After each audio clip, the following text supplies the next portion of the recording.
Hello creatives and happy Friday. It's Claire and I'm here to do this week's wrap up. Now I'm sure you can't hear it, but if you do hear a purring in the background, the cat's just sitting down here for his little snooze while I do this. So he's been having a little purr. So Friday, hope you've had a good week. Systems in business, a tool for growth, and I'm going to power through this because I have an announcement that I'm going to do after the weekly wrap up. And I'm looking very casual today. My earrings and obviously and my nails done, but otherwise dressed in my leisure wear, ready for a bit of exercise, although it's raining, so we'll see. Anyway, are you a systems lover or a systems hater? Because some people, even just the word system makes them shudder. And I really want to say first that everything, maybe not everything, but a lot of things in your business are systems, and I love systems and I love seeing all the pieces fit together, because when you look at things in that way, you can really see where things aren't working, where they're not flowing, if there's a bottleneck, if there's information, or if there's kind of steps missing, if things kind of are not fitting together. That's kind of been the last couple of webinars I've done. I've had like information, I'm jumping around from place to place and making sure I bring that together. I am updating my mailing list to a different provider and having a list or a system of all the things I need to update. If I ever go through that again, I'll know exactly the places where I need to go and update it. So like, a system doesn't have to be just a boring thing. It's not just accounting or legal or commercial, like so many different things. Every business has systems, every business needs systems. That really is my belief. Even creative things, because if you think about a system as like a connected set of things that operate together, or a way of doing something, like they're just pieces of a puzzle, really. That's the system, bringing those pieces together in a way that makes sense. And a good system is a way that's streamlined and a way that works with you. So like being creative, so for me, making jewelry, as I say on the blog this week, can be systemized. I can cut things in batches, make the shapes. I have to clean the metal first. So clean the metal, cut the shape, smooth the edges, add the texture of the shape, polish it and add the components. That's a system, because there's a process in that. I can't just take a piece of metal, give it to somebody and think they're going to wear it. Maybe I could try that one day. Anyway, why are systems important? Well, as I said, it's about identifying how things could be better and saving yourself time. So like, if I didn't have a process for running like a webinar or sending a newsletter list, I'd just be having to do it all the time, again and again. Same with your bookkeeping. If you've not got a process in place, you're always having to think, what do I need to do next? How does that work? How do I apply something? I'm having to spend ages on Google isn't an effective use of your time, particularly if you've done something before. So the key question I always ask when I think about systems is, am I going to need to do this again?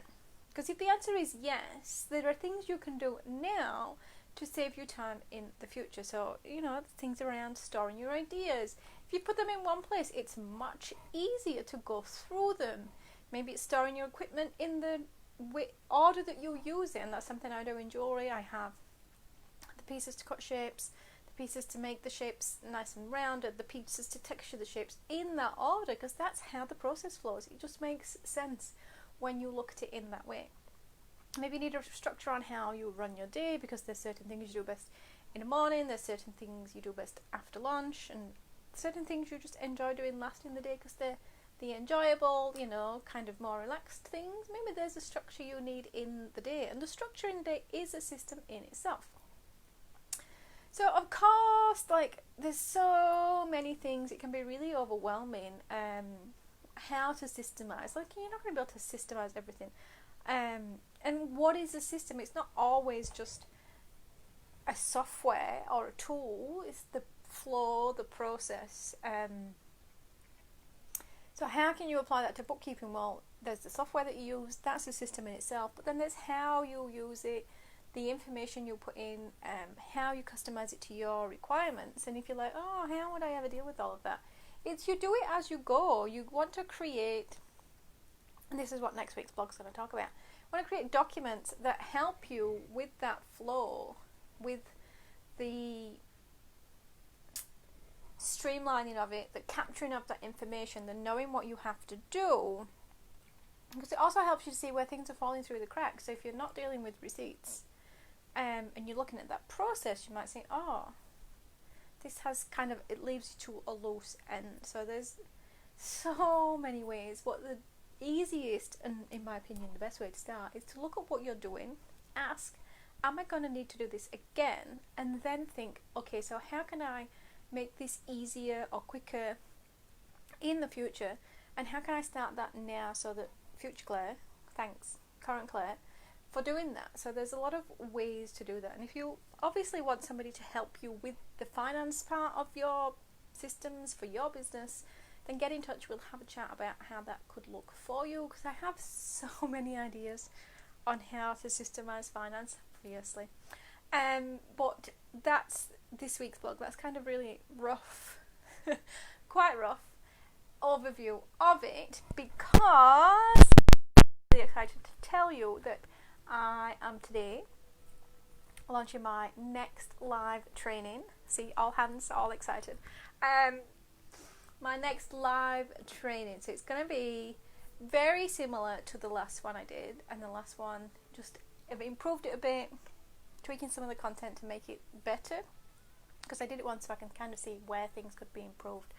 So it's going to be how to manage your business finances in an hour a week, because I called the last one bookkeeping, and I got some feedback like, Claire, this is so much more than bookkeeping, in a good way. Like, you told me pretty much all the things, or almost everything I need to do to manage my business finances. And I kind of sometimes use those terms interchangeably, bookkeeping and business finance, because it's a big process to me and everything fits together. I don't think of bookkeeping without thinking about managing cash, and I don't think of bookkeeping without managing my obligations for pricing and that sort of thing. Like, that all ties in for me, and I should probably use the terms business finance more than bookkeeping, because bookkeeping really is just a tool. But that's an aside.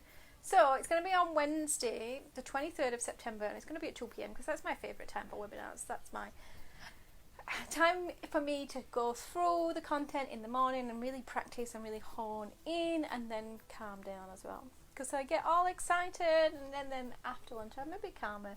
So I tend to talk not quite as fast, because if I think I did it in the morning, you just wouldn't be able to keep up at all. Anyway, Wednesday, 23rd of September, can you tell I'm excited? 2 p.m. Sydney time.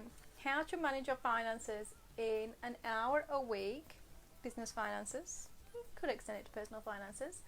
Live, free. Join if you would like to. Obviously, I will put the sign up in the description to this video. The link to sign up.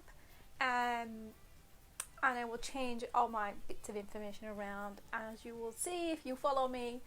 And yeah, join if you want to ask me questions. So that was the good thing about the end of the last one. Like, we had enough time, and I always have enough time to answer questions about the even just finance things in your business. I'm there.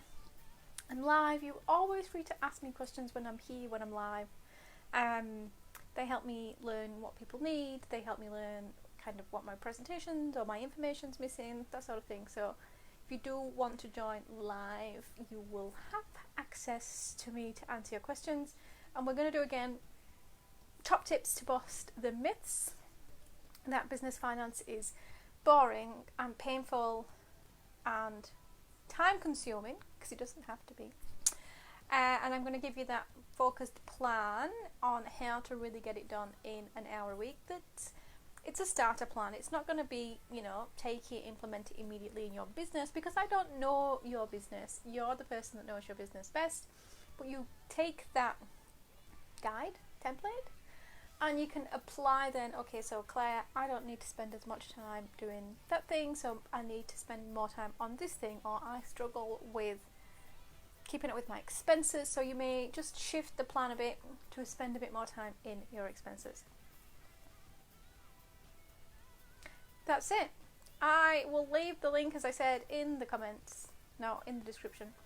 for you to go and check it out. There's more information on it on the sign up page. There's a video. I've got long hair because I recorded it on Monday, but you'll adjust, I'm sure. And other than that, yep, I've said everything.